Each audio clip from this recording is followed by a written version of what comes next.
c'est que j'ai fini de lire en fait récemment le livre de Yuval Noah Harari qui s'appelle Homo Deus. Et dans une partie du livre, dans un des chapitres en particulier, lui va dire que l'être humain, il n'y a pas de libre arbitre et que dans le fond, il n'est pas la source des pensées et des désirs.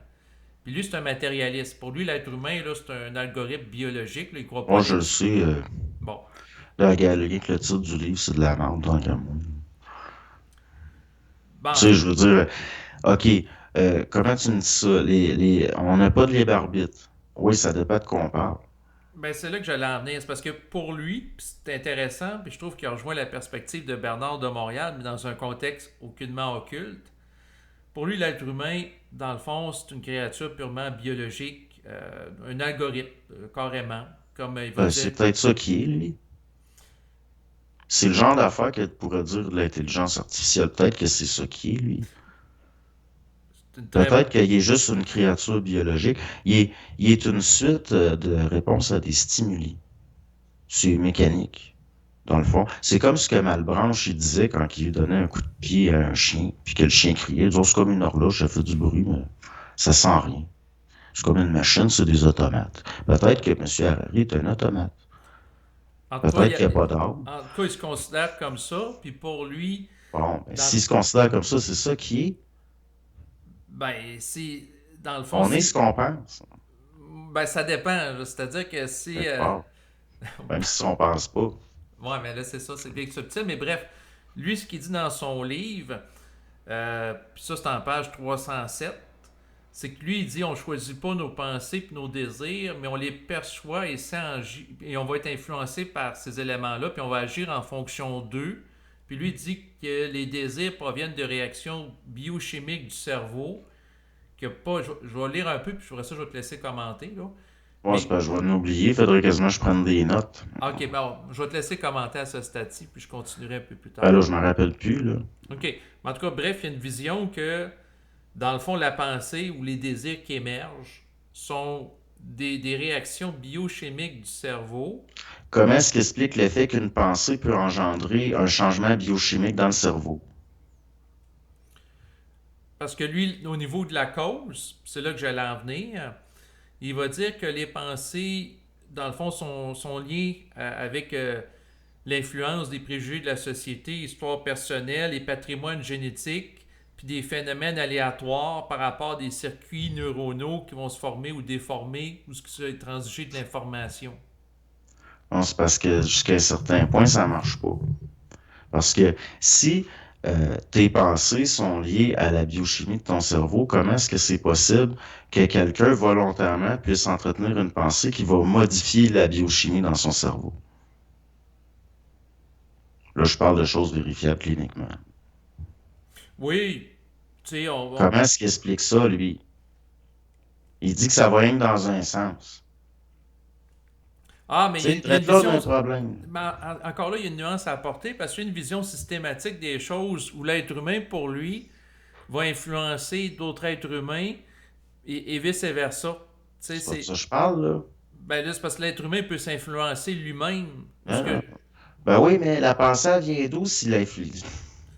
Si l'être humain, par sa pensée, a un effet sur la biochimie dans son cerveau, mais que les pensées sont le résultat de la biochimie dans le cerveau, comment est-ce qu'il explique ça?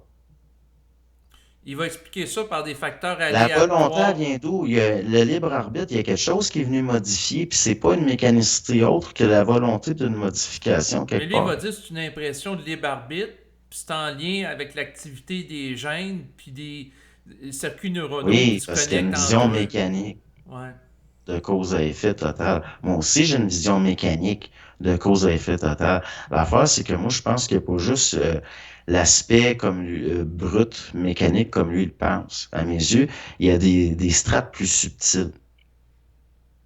Puis son modèle peut pas fonctionner parfaitement parce que ça tient pas compte d'un paquet d'affaires qui font que il va y avoir des imprévus puis il va y avoir des contradictions qui Mais vont ça, apparaître dans ça la c'est en lien réalité avec, dans le fond, la dimension aléatoire des connexions qui se font. aléatoire. Il n'y a rien d'aléatoire. Lui-même, il dit que c'est mécanique, tout est cause à effet. Puis là, on est rendu avec de l'aléatoire. Tout est conséquentiel, tout est mécanique, tout est suite de cause à effet. Mais là, tout d'un coup, il y a de l'aléatoire. Ça n'existe pas, l'aléatoire, là. En sciences pures, ça n'existe pas. Non, je Là, comprends. c'est juste pour définir le fait qu'on laisse en circuit ouvert des choses se faire toutes seules. Puis lui, derrière ça, ben, c'est sûr, c'est l'activité des gènes. Puis pour lui, l'être humain n'a pas d'âme. Puis là, il disait qu'il n'y a qu'un flux de conscience dans lequel les désirs vont C'est et quoi viennent. les gènes? Tu sais? Ben lui, il pourrait te répondre que c'est des algorithmes biologiques qui vont Des programmer. algorithmes. Ouais, des équations. Pour lui, tout est Regarde, là, équation. on est en train de prendre un monde qui existe juste dans l'esprit humain pour essayer de l'appliquer au réel, au lieu de faire le contraire.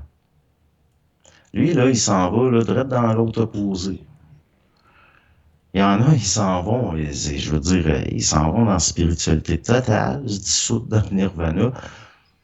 Lui, il s'en va direct vers la mort mécanique. Je veux dire, c'est comme un robot, là. Ben, Mais ouais.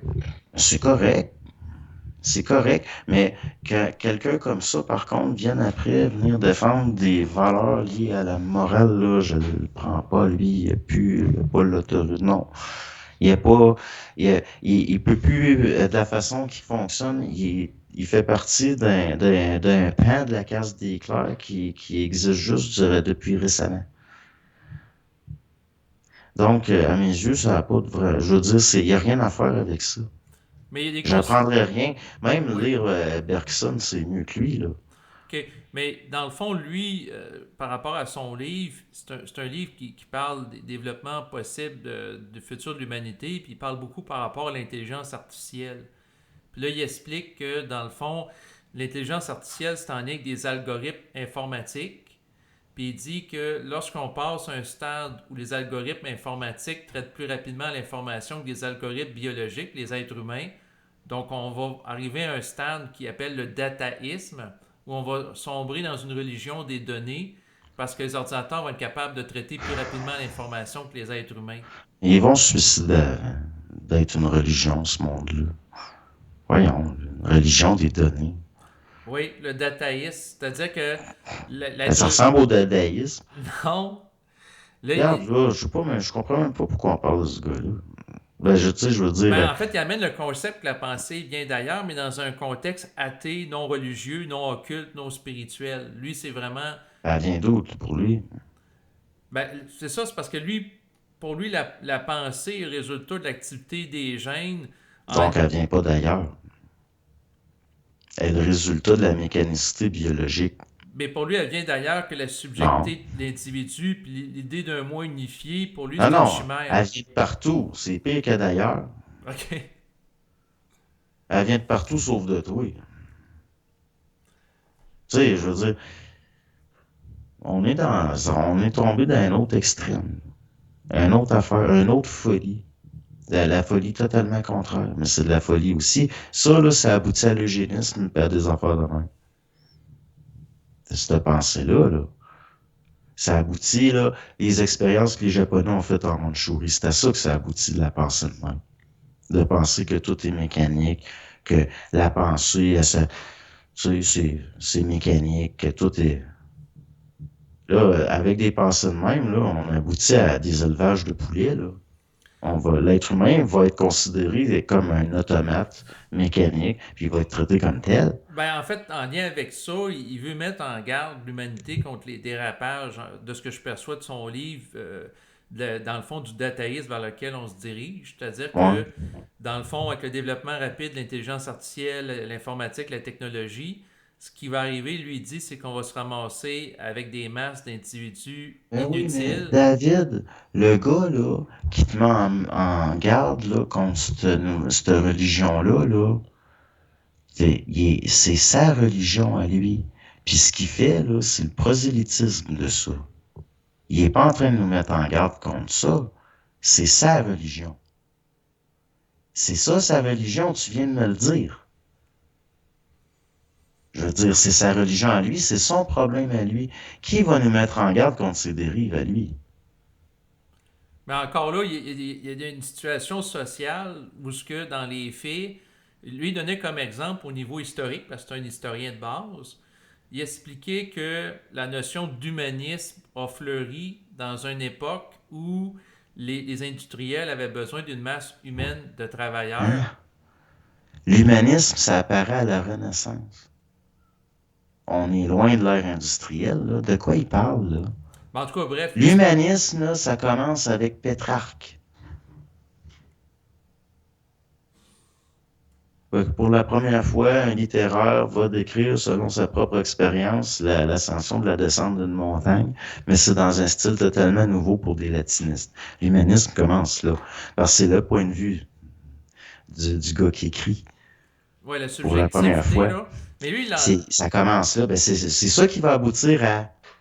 Là, après, t'as un paquet d'autres écrivains, ça puis là, s'est de plus en plus, là, on enchaîné. va avoir Dante, puis là, après ça, tu sais, je veux dire, là, on va poisson à Erasme, puis l'humanisme, il apparaît pas à l'ère industrielle, de quoi il parle?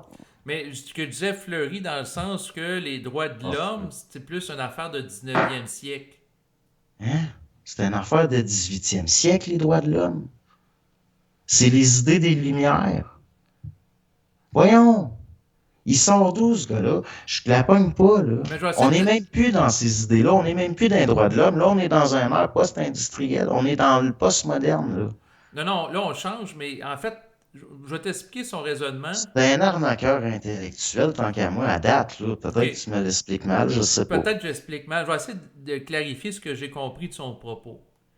Lui, ce qu'il a dit, puis après ça, tu interviendras, c'est que, dans le fond, dans le passé, pendant l'ère industrielle, les entreprises avaient besoin d'une main-d'œuvre abondante. Donc, la main-d'œuvre humaine avait une valeur, puis les armées avaient besoin d'une grande quantité de soldats. Donc, dans un contexte comme ça, de valoriser la vie humaine ou ce qu'il y a des soins de santé pour entretenir la main-d'œuvre par rapport à l'élite, c'était utile. Sauf que dans un contexte où l'industrie devient de plus en plus automatisée, il y a le développement de l'intelligence artificielle, puis la guerre se fait de plus en plus avec des drones ou de la technologie qui n'a plus besoin d'être humain. Lui, il dit qu'aux yeux des élites économiques et militaires, l'être humain perd comme sa valeur. Surtout que Mhm. des algorithmes informatiques sont plus efficaces que l'être humain pour faire certaines tâches, ce Ouais, qui mais fait que justement, cette l'être humain est mentalité-là, c'est obsolète. au 19e siècle qu'elle vient au monde. C'est le contraire de ce qu'il dit, là. OK? Tu sais, c'est au 19e siècle, l'industrialisation, puis les femmes, puis les enfants qui travaillent dans des usines, puis qui meurent les poumons noirs. Puis c'est au 19e siècle, là. Mais là, ce qu'il expliquait, c'est que dans le fond, dans les années 1900, il a fallu que les dirigeants fassent des concessions par rapport des droits humains parce qu'il y avait des besoins. Dans ce cas-là, ils n'ont plus besoin des êtres humains vu que la machine, l'intelligence artificielle est en train de les remplacer. Puis là, il dit on dirige vers une société avec des masses inutiles, puis probablement le déclin de l'humanisme à cause Regarde, de là, ça. ce gars-là, là, à date, là, il promouvoit tout ce que tu me dis qu'il dénonce. Il a exactement la mentalité de ce que tu me dis qu'il dénonce. Il pense exactement comme les jeunes qui nous gouvernent, puis qui considèrent les masses comme... Lui-même, il a l'air de penser ça. Les masses sont rendues inutiles. Le but de la masse, c'est la production, puis c'est pour ça qu'on vit, qu'on est sur Terre. Ça, c'est sa religion à lui. Ce que je comprends pas, c'est l'espèce d'aspect... moi, moi, il y a quelque chose, je veux dire, j'obéis à un idéal qui transcende mon existence. Dans le sens que je considère que ma vie est importante, puis je vais la préserver, puis tout, mais c'est pas pour moi tant que ça. Je suis tellement persuadé que quelque part que je suis pas sûr de rien, que je fais un pari, tu sais. C'est comme un coup de dé. Je fais le même pari que Blaise Pascal quelque part. Mais lui, il parie rien. Il est sûr de son affaire. Je comprends même pas comment il fait pour se lever le matin en pensant de même. Mais dans le fond, par rapport à son propos, c'est que lui dit on se dirige vers ça, mais il veut comme mettre en garde les dangers que l'être humain soit soumis aux algorithmes et puis les dérives en lien avec ça. C'est comme de le décrire, la menace, pour que les gens puissent réagir par rapport à elle, de ce que je comprends de sa démarche. Ben, encore aujourd'hui, on pense que George Orwell voulait nous prévenir. Comme s'il était pas... Je me demande si on n'a pas affaire à l'exposition d'un plan par les gens qui... Dans le fond, c'est de mettre en pleine lumière ce qui nous attend. Est-ce que c'est pour nous mettre en garde tant que ça? Parce que ces mises en garde-là, de la façon qu'on nous l'expose, on peut rien faire.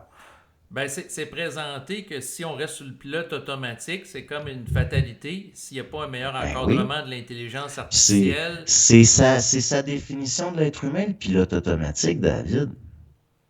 Donc, c'est inéluctable. C'est inéluctable, ça. Ce qu'il dit, dans le fond. Si on se met dans sa logique à lui, c'est à se demander pourquoi il fait ça. T'as raison. Fait que, tu sais, moi, c'est là. Moi, c'est quand il y a des incohérences dans le monde. Je vais te le dire pourquoi il fait ça. Parce que ça pogne, le monde le trouve fin puis tout, puis il fait bien de l'argent. Tu sais, moi, je le vois de même, là. C'est comme une vedette, là. J'arrête pas depuis quelques années d'entendre tout le temps parler de lui. Je l'ai jamais lu, je l'ai jamais écouté. Il est bien trop connu pour être important. T'sais, les gens vraiment importants, les auteurs vraiment importants, Mais c'est il y, du a- il y a- monde il y a pas quand connu. même, en lien avec ça, tu sais, j'observe au niveau social que les gens, au fil des ans, donnent de plus en plus d'importance au flot de données, puis la quantité incroyable de données qu'on a accès à Internet, qui est exponentielle depuis quelques décennies, va dans le sens de son discours, qu'on se dirige vers le big data. Puis là, c'est sûr que par rapport à ça, il y a comme une tendance où ce qui expliquait que les algorithmes, entre autres des réseaux sociaux ou autres, vont manipuler l'individu, l'influencer dans certaines directions, puis qu'on est en train de sombrer là-dedans. S'il veut vraiment m'intéresser, Monsieur Harari, là, qu'il fasse imprimer ou venir parce que c'est très cher, c'est dur à trouver, là, tout l'archéomètre de Saint-Yves d'Alvedre avec l'émission des peuples. Qu'il lise ça, là, puis qu'il m'explique comment ça se fait que Saint-Yves d'Alvedre, il savait tout ce qui allait arriver dans les décennies après sa mort. Il savait les Chinois. Il savait qu'il allait changer de système, qu'il allait avoir... Il savait les musulmans, qu'il allait avoir un plan, puis que c'était lié à de la finance, les installer en Europe, puis que ça allait faire des tensions. Puis comment ça qu'il savait tout ça? On est tous là à parler. Les Illuminati, les francs-maçons, puis là, il y a personne qui parle des synarchistes. Il y a personne qui parle des applications synarchiques de la cybernétique aux aspects sociaux de la gestion de la bête humaine. Puis de ce qui est dans le fond, ce que l'autre Hobbes y appelait le monstre marin, là, comme il y a dans l'Ancien Testament, là, Léviathan. Le Léviathan, qui est un système, c'est lié au peuple et à nourrir le peuple. Dans l'Ancien Testament, Léviathan, il est mis à mort pour sauver le peuple. Mais c'est grâce à ça qu'il survit. Mais c'est comme ça monte une phase. Là, on s'en Mais, va vers autre chose. mais c'est ça, ultimement, par rapport à Saint-Yves d'Alved, on se dirige vers quoi l'humanité?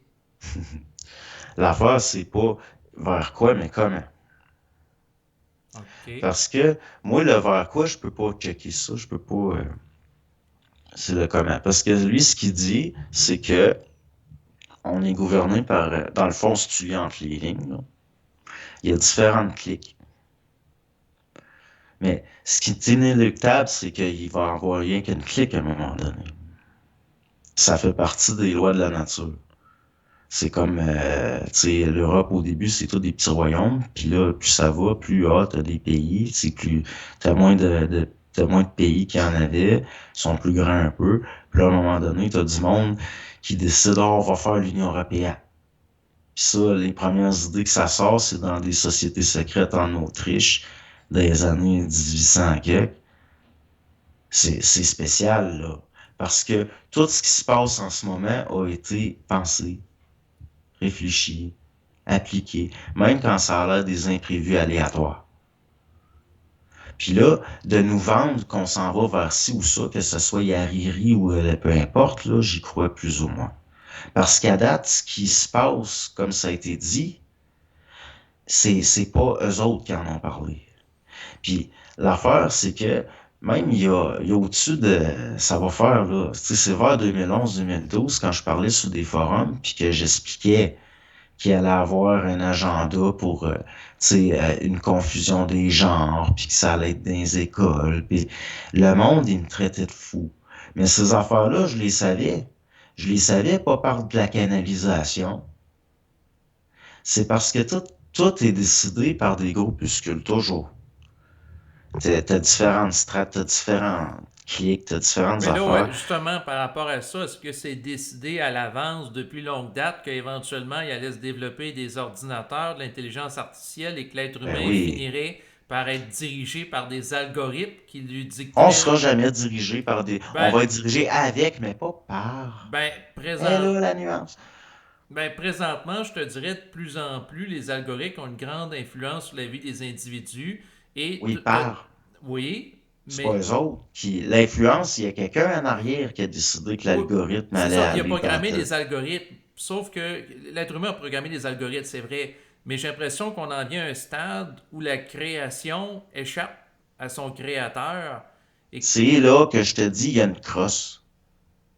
C'est là que je te dis, moi, que je suis méfiant envers ces conférenciers-là. Parce que c'est nous faire, là, c'est le magicien d'Oz, là. On veut nous cacher les petits bonhommes en arrière du rideau. Non, non, non. L'homme est un loup pour l'homme. Ça, c'est une vérité qui a tout le temps été. Le jour où ce que l'homme est plus un homme, puis l'intelligence artificielle est un loup, voyons là. J'ai bien de la misère.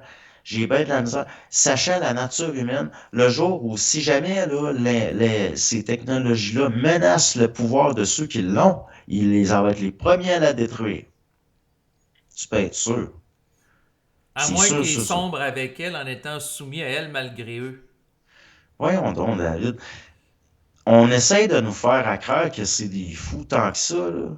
C'est Caligula qui nous mène.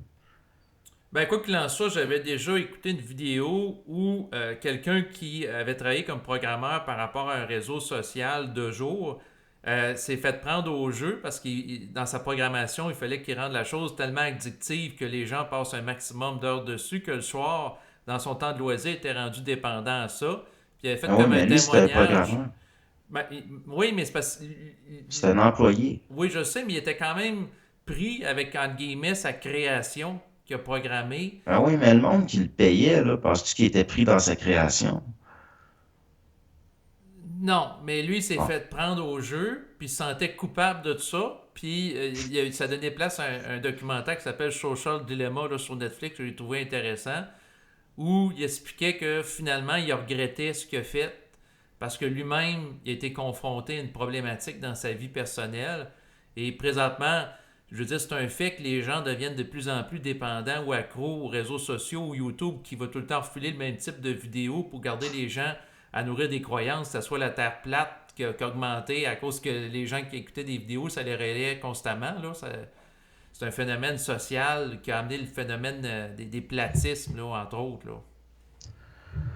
Ben regarde, là, Pierre Légaré disait, si tu suis pas ton horoscope, peut-être que ça déplace des planètes. L'affaire, c'est, la Terre changera pas de forme parce qu'il y a une majorité qui croit ci ou ça. C'est pareil pour le reste, on est dans l'illusion. Les gens qui mènent vraiment, c'est eux autres qui sont intéressants. Tu sais, moi, Harari, il m'intéresse pas, c'est un technicien. C'est un programmeur. Si ça se peut qu'il se fasse prendre à son propre jeu, puis dans le fond, la religion qui veut nous prévenir, il est dedans, puis il croit. Qu'est-ce que tu veux, je te dis, c'est la même affaire. Il s'est fait prendre au jeu. C'est pour ça qu'il a choisi lui.